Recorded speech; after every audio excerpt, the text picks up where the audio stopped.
सीटें ही जीत पाई थी। यहां से शुभेंदु अधिकारी के इलेक्शन मैनेजमेंट की चर्चा होने लगी। टीएमसी में कई नेता कहने लगे कि शुभेंदु अधिकारी वो चट्टान है जो लेफ्ट के तूफान से भी डगमगाए नहीं। इसके बाद आया साल 2007 और इसने सब कुछ बदल कर रख दिया और यहीं से शुभेंदु अधिकारी ममता बनर्जी के भरोसेमंद सिपहसालार बन गए। उस साल लेफ्ट सरकार ने नंदीग्राम में केमिकल हब और स्पेशल इकोनॉमिक जोन SEZ बनाने का फैसला किया, जिसके लिए 40,000 किसानों की जमीनों का अधिग्रहण होना था। अच्छा, जो जैसे पता होगा आपको, जैसे अभी ये नंदीग्राम का जो जिक्र हो रहा है मीडिया में, ये नंदीग्राम का मेन था जो हमारे टाटा ने जो सिंगूर में मतलब प्लांट लगाया था नंदीग्राम के पास। तो वो जो नंदीग्राम में जो टाटा का प्लांट लगने वाला था, तो उसको लेके जो ज़मीन एक्वायर की गई थी, तो उसको लेके एक मुहिम चलाई गई थी कि वहाँ के ज़मीन को एक्वायर नहीं होने देने के लिए। तो ममता बनर्जी उसी दौरान पॉलिटिक्स में वो छाई थी इसी मुद्दे को लेके। चलिए आगे देखते हैं। बना दिया, लेकिन ये बात बहुत कम लोग जानते हैं कि जिस नंदीग्राम ने नाम ममता बनर्जी की एक अलग पहचान गढ़ी, उस नंदीग्राम की लाल मिट्टी पर पूरे आंदोलन की रूपरेखा शुभेंदु अधिकारी ने ही खींची थी। लेफ्ट की सरकार में उन पर यह आरोप भी लगा कि उन्होंने नंदीग्राम में माओवादियों की मदद ली है, लेकिन शुभेंदु अधिकारी ने ममता बनर्जी के इस आंदोलन को सफल बनाने में पूरी ताकत हर तरह से झोंक दी।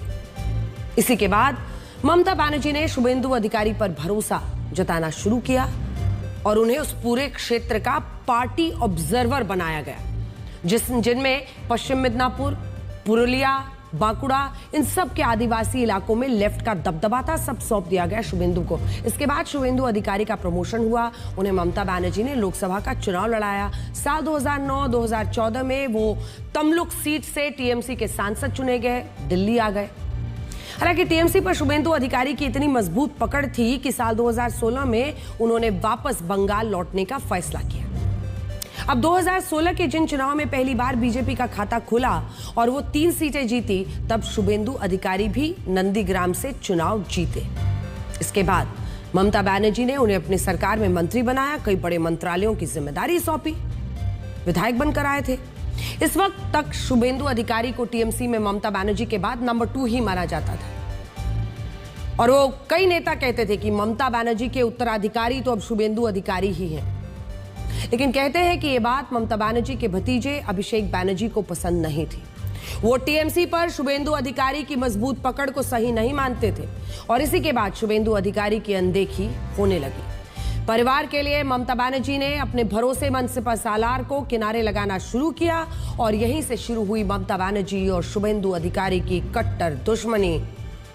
टीएमसी के सभी बड़े कार्यक्रमों में शुभेंदु अधिकारी धीरे धीरे गायब होने लगे। और तो देखिए, जैसे ये गोदी मीडिया वाले बता रहे हैं कि शुभेंदु से ममता की अनबन हो गई उसके भतीजे को लेके, जो भी XYZ ये बता रही है।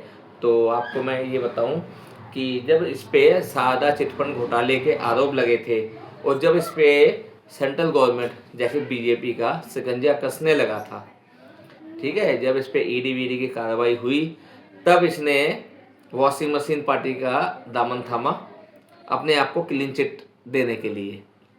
इनकी और ममता की ऐसी कोई अनबन थी नहीं, बट जब CBI का शिकंजा कसा गया, ED की रेड पड़ी इसके पे, तब ये बीजेपी शामिल हो गए। और आपको पता ही है वॉशिंग मशीन है। तो यही है गोदी मीडिया की हकीकत कि वो असली तथ्यों पे बात नहीं करेंगे। वो आपको ये मतलब बताएंगे कि भैया ममता की वजह से उसने पार्टी छोड़ दी है। उन्होंने ये जिक्र नहीं किया कि इन पे सादा घोटाले का आरोप था, उसकी वजह से इनको बीजेपी में आके अपने सारे आरोप हटवाने पड़े। चलिए आगे देखते हैं। हटा दी गई। ये वही मौका था जब बीजेपी ने अपना दांव चल दिया। जैसे लोहा लोहे को काटता है, वैसे बीजेपी ने ममता बनर्जी को कमजोर करने के लिए उन्हीं के सिपहसालार शुभेंदु अधिकारी को अपनी तरफ किया।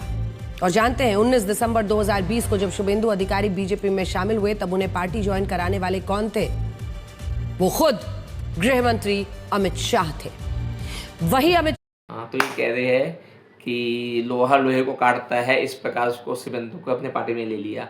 ये नहीं बता रहे कि भैया ईडी और सीबीआई का डर दिखा के उनको एक मजबूत बंदा पश्चिम बंगाल में चाहिए था, तो सीबीआई ईडी का डर दिखा के इसको अपनी तरफ किया गया। जैसे राणा राणे हैं, चौहान है, अजीत पवार थे, और भी बहुत से नारायण राणे हैं। तो इन सबको इधर लाने का इनका एक ही तरीका है, सीबीआई ईडी का डर दिखाओ और अपनी पार्टी में शामिल करो। चलिए आगे देखते हैं। शाह, जिनके लिए ममता बनर्जी ने कभी कहा था कि वो किसी अमित शाह को नहीं जानती, और इसके बाद अमित शाह ने कहा था कि वो बीजेपी के एक सामान्य कार्यकर्ता हैं जो बंगाल से टीएमसी को उखाड़ फेंकने आए हैं। और देखिए अमित शाह ने जो कहा वो कर दिखे, देखिए। तो ममता जी ने सुन सकती है तो सुन लीजिए, मैं अमित शाह हूं, मैं भारतीय जनता पार्टी का एक छोटा सा कार्यकर्ता हूं। मैं अमित शाह हूं और इस बंगाल की भूमि पर से तृणमूल को उखाड़ने के लिए आया हूं। वो तो जैसा कि आपने भाइयों देखा कि ये जो अंजना ओम मोदी कश्यप है, ये बातों को कैसे अपने रंग से अपना प्रेजेंटेशन दे के बातों को घुमा रही है। इसने एक बार भी ये डिस्क्लेम नहीं किया कि भैया इनके ऊपर दबाव बनाया गया था तब जाके बीजेपी में शामिल हुए।